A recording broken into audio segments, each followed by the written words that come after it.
بسم الله الرحمن الرحیم. محترم شیخ صاحب، په سفر کې سنت پرې شودل جواز لري کیا؟ سفر دو حالت لري، یو حالت د روان دي، یو حالت د ولاړ دي.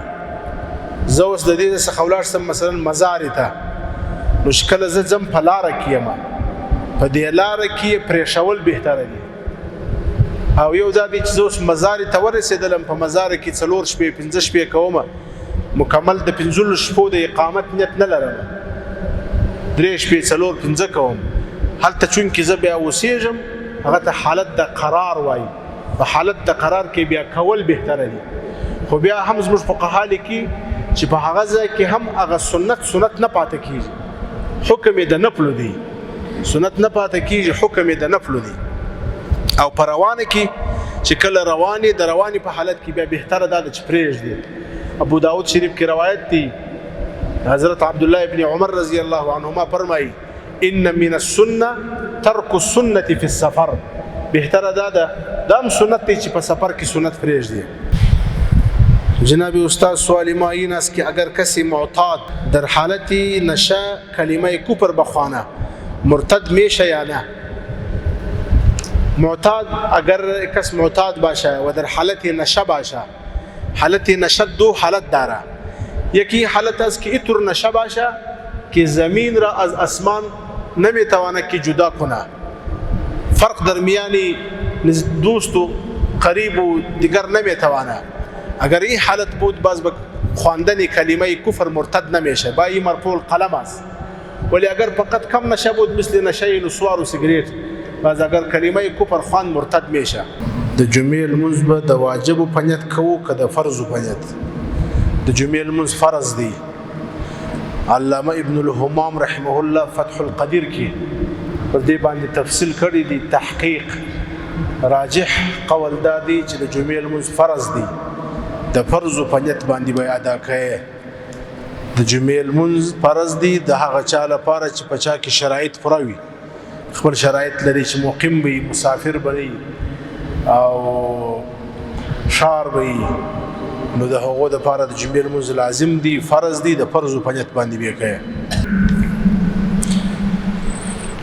جناب استاذ، آیا برای خطیب در دوران خطبه تکیه بر کدام چیز کردن سنت است؟ یعنی بالکل سنت است به روز جمعه برای خطیب در دوران خطبه بر کدام چیز تکیه کردن سنت است؟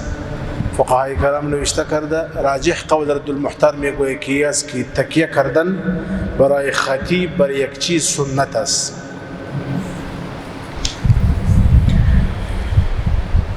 که یو څوک د موبایل پر غانټۍ اذان یا د قرآن شریف آیت ودروي، دا خو به شرعاً ګناه نه لري.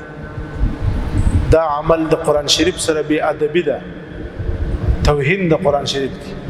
فقهای کرام رحمهم الله نوشته کړي دي، وای کچیری یو څوک د مجلس په اختتام کې اللهم صل علی محمد وعلى ال محمد دا وای، دا د لپاره وای چې خلک په دې خبرې چې مجلس ختم شو، یا د مجلس په آخر کې دا وای چې والله اعلم یا الله اعلم. نو دا کلمات د مجلس په اختتام کې د دې لپاره ویل چې خلک خبر کې چې مجلس ختم شو، دا بیا ادبي ده، دا عمل ناروا دی. نو همداسې د موبایل په غانټۍ باندې درول، یا هغه الارم چې ورته وایي چې د خوب یې راپورته کوي، په دې باندې د قرآن شریف آیت درول یا اذان درول، دا شان دا اذکار د الله پاک نومونه دا د دې کار لپاره استعمالول دا جایز نه دي، دا په شریعت کې بی ادبي شمارل کیږي. او د موبایل سره دا مشکل هم تړلی وي چې د موبایل आवाज اکثره داسې وي چې هغه په بیت الخلا کې یو څوک وي، نو په بیت الخلا کې چې کله چاته د موبایل غانټې راسي، نو یا اذان شروع سي یا آیت د قرآن شریف شروع سي، دا توهین دی د قرآن.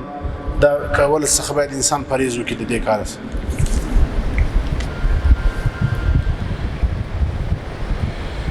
که د یو چا څخه د سنتو یا فرضو په آخري رکعت کې صورت پاتې سي، څه حکم دی؟ لمونځ صحیح دی که نه؟ که په هیره باندې پاتې سو، سجده سهو باید په آخر کې وکړي. ځکه د سنتو یا د نفلو په ټولو رکعاتو کې زم د صورت واجب دی. واجب که په هیره باندې پاتې سي نو علاج یې دا دی چې په آخر کې به سجده سهو کوي، چې سجده سهو یې وکړل بیا لمونځ صحت لري، او که سجده سهو نه وکړي بیا د لمانځه راګرځول اعاده دا بیرته واجب ده. پوه سوس په مسله باندې جواب راکوي نو پوه یاست. محترم مفتی صاحب اگر کسی تکبیر دعای قنوت نخوانده سجده سهو لازم میشه یا نه؟ راجح قول رد المحتار نوشته کرده که تکبیر دعای قنوت واجب نیست بلکه سنت است. یک تکبیرات عید است. در نماز عید که ما و شما تکبیرات زواید میخوانیم و تکبیرات واجب است و یک تکبیر دعای قنوت است. بعض علماء کرام میگوید که تکبیر دعای قنوت هم واجب است مثل تکبیرات عید، ولی راجح قولی است که تکبیر دعای قنوت واجب نیست بلکه سنت است. اگر از کسی مان سجده سهو لازم نمیشه. دعا وکړئ. الحمدلله رب العالمین. اللهم افتح لنا بالخير واختم لنا بالخير واجعل عواقب امورنا بالخير. اللهم وفقنا لما تحب وترضى واجعل آخرتنا خيرا من الأولى. اللهم لا تكلنا إلى أنفسنا وإلى غيرنا طرفة عين ولا أقل من ذلك. الشيخ صاحب شهيد سو شيخ رحمه الله حقاني شهيد. دعا ورتوكي الله قبر منور وغزيه رحمتونه بنازل کې ودي شاګردانو ته ودي امت ته نعمل بدل نصیب کې.